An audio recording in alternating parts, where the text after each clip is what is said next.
Olha, são muitas as doenças que podem afetar a visão. Os órgãos responsáveis por esse sentido merecem uma atenção super especial. Eles podem sofrer influência de diversos fatores externos e internos. E quais os cuidados, que devemos ter no dia a dia? É o que a gente vai saber com a oftalmologista Carolina Pellegrini Gracitelli. Bom dia, Carolina. Seja bem-vinda. Obrigada pelo seu tempo aqui com a gente. Bom dia a todos. É um prazer estar aqui com vocês nessa manhã. Igualmente, muito obrigada por estar aqui com a gente. Doutora, primeira coisa, devemos ter sim uma atenção especial, é claro, com os nossos olhos, né? Quais os sinais aí que a gente deve observar de que algo pode estar errado com a nossa visão? Bom, então a gente começa sempre com uma consulta anual, né? O correto é a gente sempre fazer o check-up oftalmológico anualmente. Assim como a gente vai no ginecologista, as mulheres fazendo check-up anual, os homens vão no urologista, a gente vai no clínico. O correto seria a gente sempre passar no oftalmologista uma vez por ano, para prevenir as doenças que podem acontecer no olho. Hoje em dia a gente sabe que existem milhares de doenças nos olhos, né? E não só a troca do óculos, a gente tem que examinar o olho como um todo. E principalmente nessa época do ano, que é uma época mais seca, um inverno, a gente tem muita queixa em relação ao olho seco. Então os pacientes reclamam muito de ardência, lacrimejamento, olhos vermelhos. Isso a gente consegue melhorar bastante, principalmente nessa época do ano. Tá certo, doutora. Bom dia para a senhora, viu? Queria que a senhora dissesse aí pra gente quais são os cuidados que nós devemos ter diariamente para evitar justamente esses problemas aí nesse tempo seco, principalmente.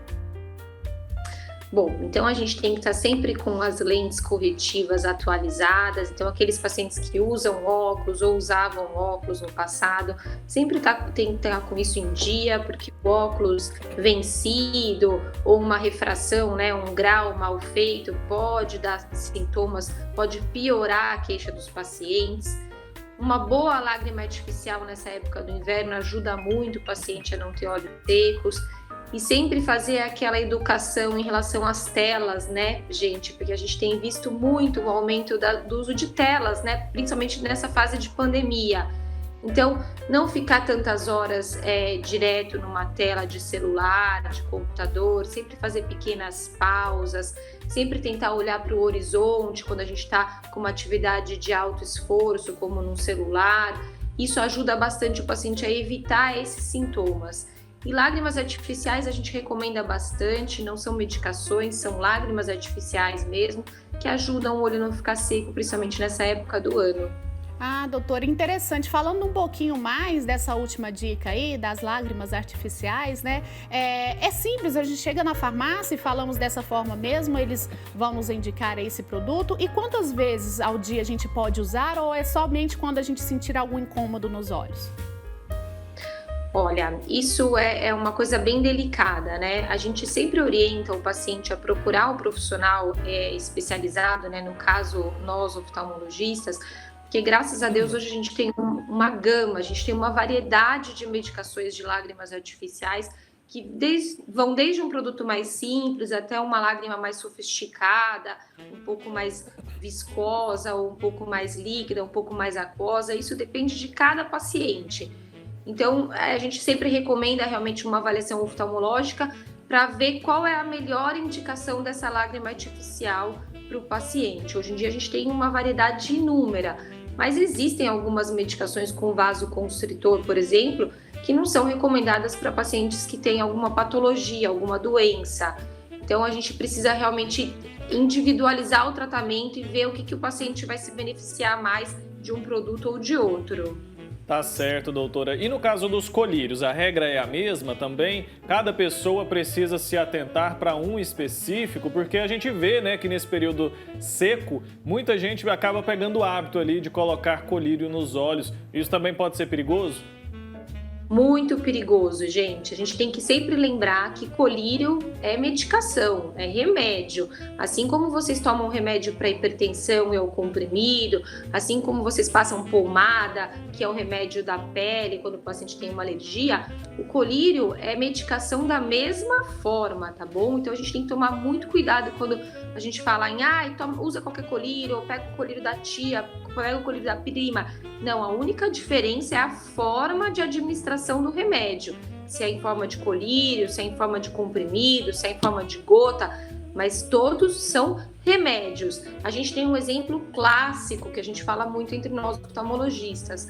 Corticoide, por exemplo, aqui no Brasil, o corticoide ele é vendido sem prescrição médica. Então, qualquer um que tem um olho vermelho, vai na farmácia e compra um corticoide, o olho clareia, mas ele tem altos efeitos colaterais. O que é isso? Ele pode causar outras doenças, por exemplo, o glaucoma, que é devastador e leva à cegueira.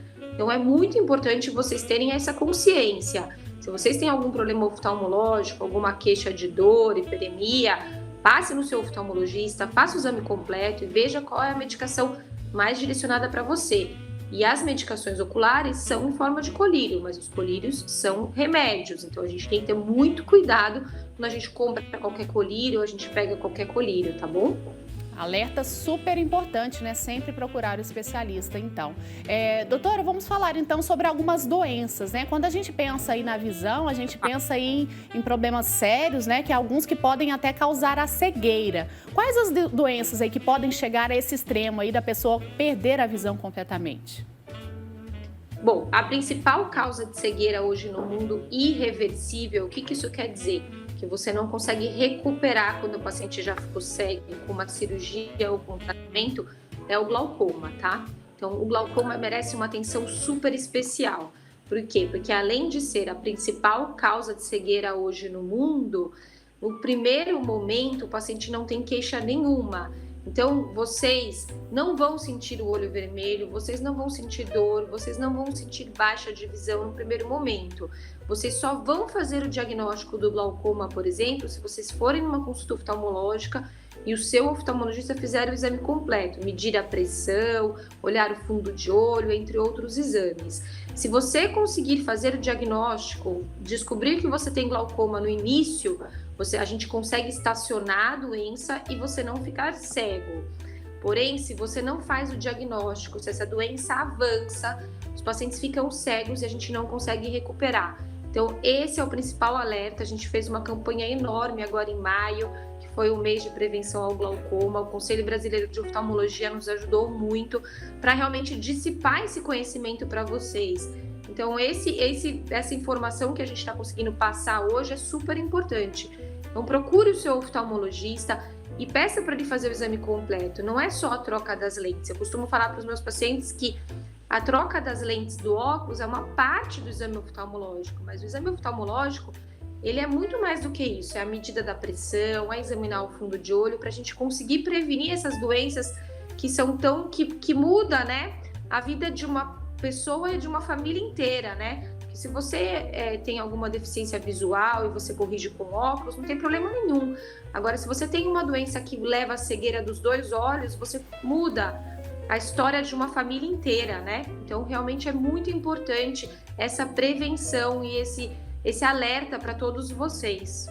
Tá certo, doutora. No caso, então, do glaucoma, que é essa doença aí que exige tanta atenção, as pessoas de determinada faixa etária precisam ter uma preocupação a mais ou ela pode acometer pessoas em qualquer idade?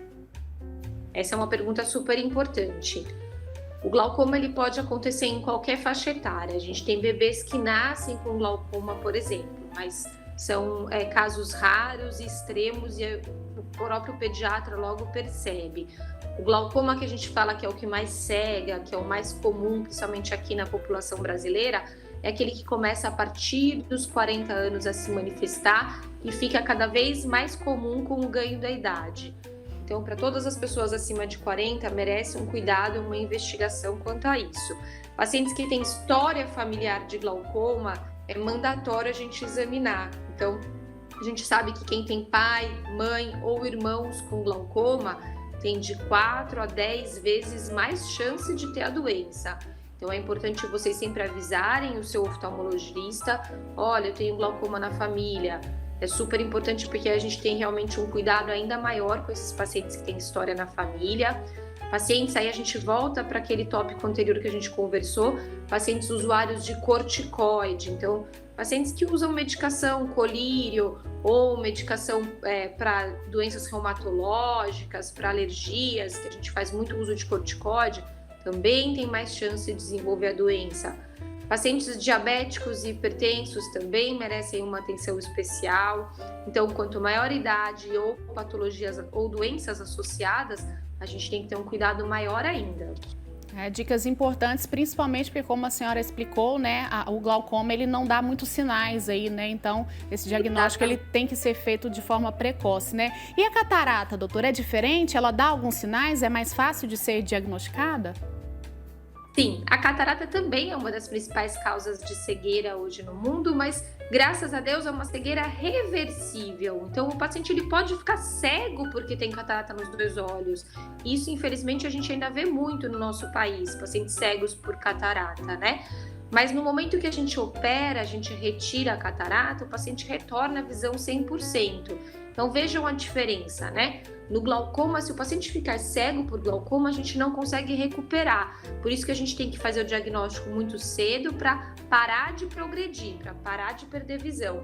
A catarata, o paciente fica cego por ela, mas a gente consegue recuperar 100%.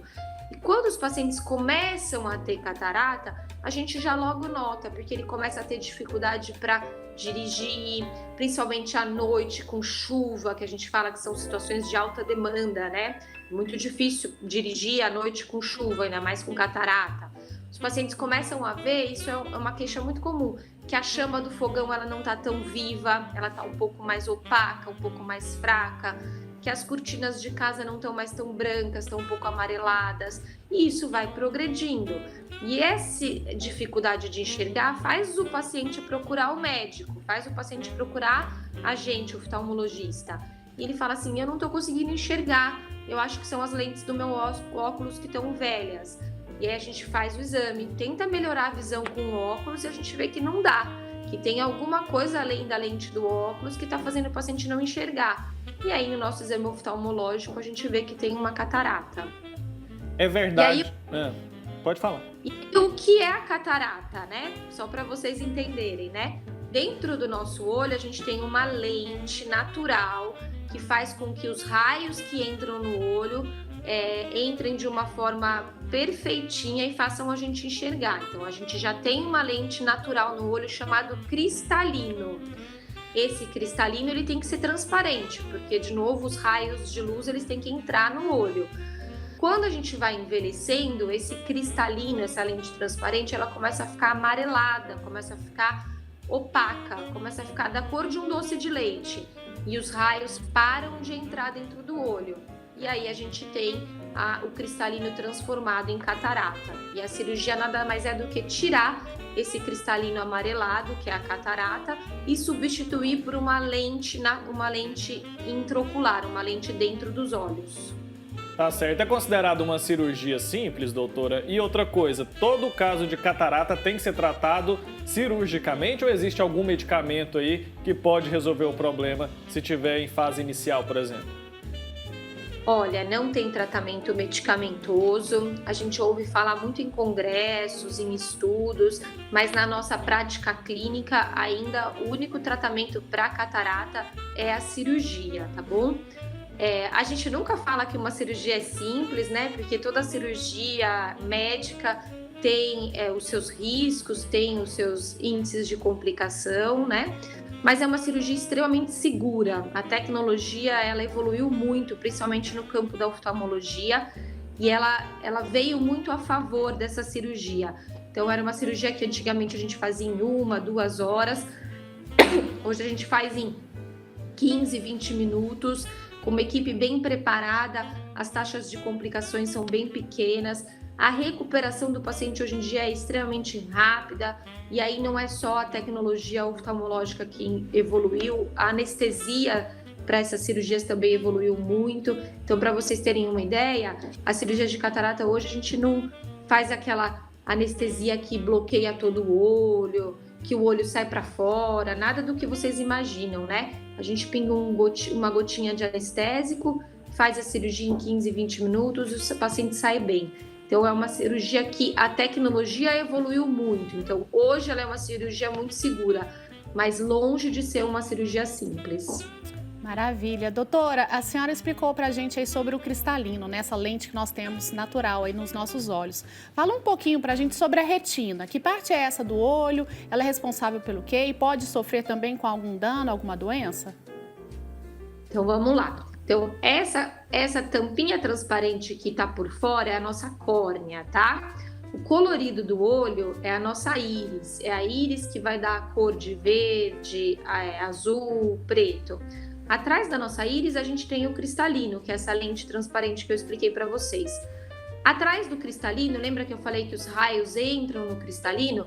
Os raios de luz, eles vão para algum lugar. Eles vão exatamente para essa estrutura chamada retina. A retina, ela está localizada no fundo dos nossos olhos. Eu falo que é um grande eu falo para os meus pacientes entenderem de forma leiga. É um grande magipaque de cozinha que recobre toda a parte interna do olho, tá? Mas é uma estrutura extremamente sofisticada e extremamente importante, porque lá na retina a gente tem células, a gente tem componentes que fazem a gente enxergar. É ali que a gente transforma a energia luminosa, os raios de luz, em energia química que vai fazer a gente enxergar. E lá a gente tem várias patologias. Duas delas que são extremamente comuns e extremamente prevalentes, e a gente precisa examinar de novo, fazendo o exame oftalmológico completo, são os pacientes que têm diabetes e hipertensão. Todos os pacientes que têm diabetes no corpo ou pressão alta no corpo, eles podem ter alterações na nossa retina, nos vasos da nossa retina. Então, de novo, todo paciente diabético e hipertenso deve ser examinado uma vez por ano, com um exame de fundo de olho. A retina, os vasos da retina, gente, eles são um reflexo dos vasos do corpo inteiro. Então, eu falo para os meus pacientes, se os vasos da retina estão bons, é sinal que geralmente os vasos do rim estão bons, os vasos do coração estão bons. Quando a gente vê aquela retina toda machucada, sangrando por conta da diabetes, é porque os vasos do coração também não estão bons, é porque os vasos do rim também não estão bons. E toda a medicação sistêmica em relação à diabetes e à hipertensão, elas devem ser revistas. Doutora, tem gente que sofre muito aí com dores de cabeça. Elas podem ser um sintoma ali de algum problema na visão? Quais são os problemas mais comuns da visão que podem provocar dores de cabeça? Joia, isso também é uma queixa muito comum no consultório, tá? Principalmente em crianças escolares, aí a gente muda um pouco a faixa etária, né? As crianças que estão começando a ler e escrever na alfabetização, os adolescentes que estão com estudando muito, ou os próprios trabalhadores que agora estão direto no computador ou trabalhando bastante, eles referem, né? Eles contam pra gente que tem dor de cabeça. Nem sempre a dor de cabeça é de uma causa oftalmológica, tá? Então, a gente tem causas de dor de cabeça que são causas neurológicas, tumores cerebrais, por exemplo, enxaquecas, ou causas de otorrino, sinusite crônica, rinite crônica, mas a gente sempre começa a investigação, sim, por uma avaliação oftalmológica, porque muitos pacientes têm dor de cabeça por conta de causas oftalmológicas, né? Mas numa consulta oftalmológica bem feita, a gente consegue perceber se essa dor de cabeça, a gente consegue diagnosticar se essa dor de cabeça é por um fundo oftalmológico, e aí a gente vai mexer no óculos, vai atualizar o óculos, ou vai passar o óculos, ou o paciente tem uma pressão alta no olho e a gente vai ter que tratar, ou o paciente tem um olho seco, isso está causando dor de cabeça, a gente vai tratar. Agora, se numa consulta oftalmológica o paciente tiver 100%, não precisar usar óculos, não tiver nada no fundo de olho, não tiver nada na pressão, nada nos olhos em relação ao olho seco, aí a gente reencaminha o paciente para algum outro colega em relação a queixas neurológicas ou de otorrino. Bacana. Doutora, agora uma perguntinha que muita gente faz pra gente sempre quando vamos falar aqui de saúde ocular, né? A pessoa que tem um problema de visão, ou seja, precisa usar o óculos ou a lente de contato, enfim, e ela não usa isso, né, diariamente, não usa ali no seu dia a dia, não se adaptou aos óculos, ela pode ter um problema mais grave por essa falta de correção aí na visão, ou não? Ela simplesmente vai ter aquela dificuldade ali no dia a dia, mas não vai piorar piorar o caso dela? Olha, essa é uma pergunta muito difícil de responder, porque depende de muitos fatores, né? Então, por exemplo, uma criança que não usa o óculos corretamente e precisa usar o óculos, essa criança, ela provavelmente vai causar sequela, assim, e vai piorar, assim, a via visual dela não vai ser bem formada, ela vai ter queixa de aprendizado, ela vai ter queixa de concentração, ela pode sobrecarregar um olho em relação ao outro, se o grau for diferente de um olho em relação ao outro. Então, para as crianças, a gente tem que ficar muito mais atento, né? A gente nasce, quando a gente nasce, os olhos não está totalmente formado a função visual, né? O paciente, ele precisa ser acompanhado aí até os 7, 10 anos de idade, para a via visual ela ser totalmente desenvolvida, né? Então, uma criança que tem um grau e não está sendo usado, isso vai prejudicar, sim, na formação visual dela, o grau pode aumentar, sim, e isso pode impactar realmente no desempenho dela na escola, né? Então, crianças que não estão indo bem na escola, verifica se não tem alguma queixa visual, se ela já passou no oftalmo, isso é super importante de falar também aqui hoje para vocês. Agora, se é uma mulher de 30 e poucos anos, que não trabalha, que fica mais em casa, não dirige, tem pouco grau e ela está bem adaptada e não está usando a capacidade visual dela máxima, não tem uma demanda visual tão grande, se ela tiver ali meio grau, 1 grau e não tiver sintomas, aí não necessariamente isso vai progredir, tá bom? Então, realmente, isso tem que ser pontuado. Essa pergunta, ela é muito importante que você fez, é muito importante para as crianças. Crianças que têm algum grau e não estão sendo corrigidas, elas sim podem piorar bastante e progredir. Fica então um alerta, né, para os pais que estão nos assistindo agora. Doutora, recebemos algumas mensagens, algumas perguntas de telespectadores. O Bruno Carrilho é daqui de Goiânia e está perguntando o seguinte: existe cirurgia para os danos causados pela toxoplasmose? Oi, Bruno, tudo bem? Bruno, a gente não tem cirurgia para o dano causado da toxoplasmose, tá? Só para vocês entenderem, a toxoplasmose é uma doença muito comum aqui no Brasil, tá bom? Ela é endêmica aqui no Brasil, é muito comum. E dependendo do local que ela afeta na retina, ela causa algumas cicatrizes que vão ter ou não repercussão na nossa visão. Então, se essa cicatriz da toxoplasmose for muito longe do nosso centro da visão, os pacientes nem vão saber que tiveram a toxoplasmose, porque não vai ter impacto na visão dele. Mas se essa cicatriz da toxoplasmose ela acontecer no centro da visão, por exemplo, no lugar que a gente chama de mácula, ela vai causar um dano irreversível na visão. E infelizmente, Bruno, para isso a gente teria que fazer transplante de neurônio, né, de célula responsável pela visão. Os estudos eles estão avançando muito em relação a isso, mas hoje, na nossa prática diária, infelizmente, a gente não consegue ainda corrigir essa cicatriz que a toxoplasmose faz no nosso olho. Certo, doutora. Agora, a senhora explicou para a gente sobre o olho seco, né? Até orientou, né, para que procure, é claro, um oftalmologista para as orientações. E é o contrário, doutora, quando a pessoa está lacrimejando muito, com frequência, e pode ser um sinal de que tem algo errado. O que ela deve fazer? É claro, procurar o especialista, mas pode ser um sinal aí? Sim, o lacrimejamento ele pode ser sinal para várias doenças, tá? Desde um glaucoma congênito, um bebê que nasce com glaucoma, ele vai ter um lacrimejamento excessivo, até alterações palpebrais, então do idoso que vai perdendo um pouco a elasticidade, vai tendo flacidez na pálpebra, a pálpebra vai se alterando toda, ele pode ter um lacrimejamento excessivo. O lacrimejamento excessivo também pode ser um estágio mais avançado do olho seco, né?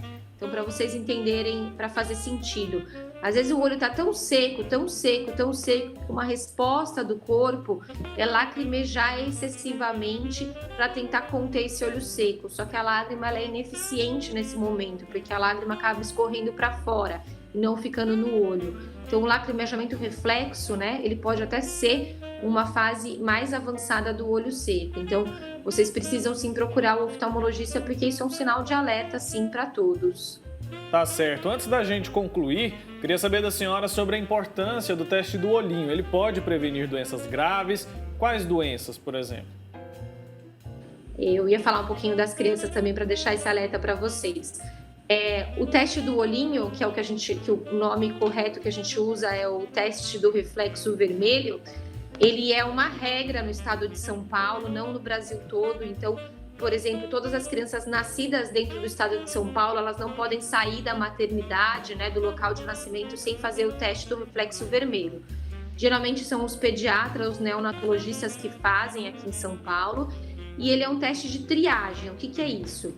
Ele só tria os casos que o paciente tem ou não um reflexo opaco, branco, né? E não um reflexo vermelho. O reflexo vermelho é normal, tá, gente? A gente faz o teste do olhinho do reflexo vermelho e vê aquele reflexo da retina lá no fundo vermelha. E aí isso é normal, o paciente está liberado. Quando a gente faz esse teste e vem esbranquiçado, é um sinal de alerta para a gente pensar em doenças graves como retinoblastoma, que é um câncer dentro dos olhos muito grave, com risco de vida para o paciente. É um teste super importante, porém é um teste superficial. Para a gente fazer o exame completo, a gente precisa retornar depois na consulta oftalmológica. E esse é o último alerta que eu queria deixar para vocês muito claro, tá? Antigamente a gente falava que o paciente tinha que ir no oftalmologista a primeira vez depois dos 7, 8 anos. Depois isso mudou a partir dos 3, 4 anos de idade. Hoje a gente fala que quanto mais precoce a criança procurar o oftalmologista, é melhor para ele. De novo, a tecnologia evoluiu muito, a gente consegue fazer o exame oftalmológico completo em bebês, em crianças de 6, 7, 8 meses de idade. Mas a consulta oftalmológica, ela tem que ser feita pelo menos antes dos 7 anos de idade, quando essa via visual parou a formação dela. Então, antes dos 7 anos, levem seus filhos, suas crianças no oftalmologista, porque isso a gente consegue prevenir muito aquela vista preguiçosa ou estrabismos que a gente não consegue perceber no dia a dia, ou miopias e astigmatismos que estão aumentando muito hoje por conta das telas, principalmente depois da pandemia. Maravilha. Doutora, muito obrigada, viu, pela sua participação, muitos esclarecimentos importantes, dicas e alertas, né? Muito obrigada mesmo e até uma próxima oportunidade. Obrigada, foi um prazer. Igualmente, um abraço para a senhora.